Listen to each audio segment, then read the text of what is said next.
Hey everyone, welcome to the channel. If you like these videos and want more, be sure to subscribe. We're here to share content that's simple and useful. Let's get started.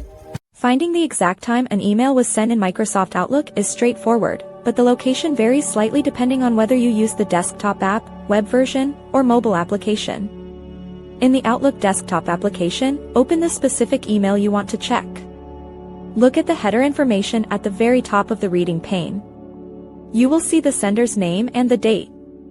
To the right of the date, the specific time of delivery is usually visible. If the email was sent today, it might only show the time. If it was sent earlier in the week, it may show the day and time. For older emails, you might need to hover your mouse over the date to see the precise timestamp. On Outlook.com or the web-based app, the process is almost identical. Open the message and look at the top right corner of the email body.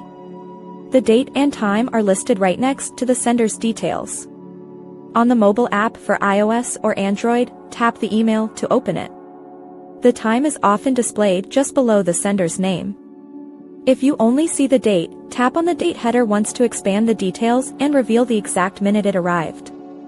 If you need to see the exact millisecond or the server path, go to File, then Properties, and look at the Internet Headers box. This section contains the raw data including every timestamp recorded during the email's journey. This is very helpful for troubleshooting delivery delays or verifying official business records. Thanks so much for watching. If you liked the video, tap the thumbs up, hit subscribe, and ring the bell so you don't miss anything new. See you next time.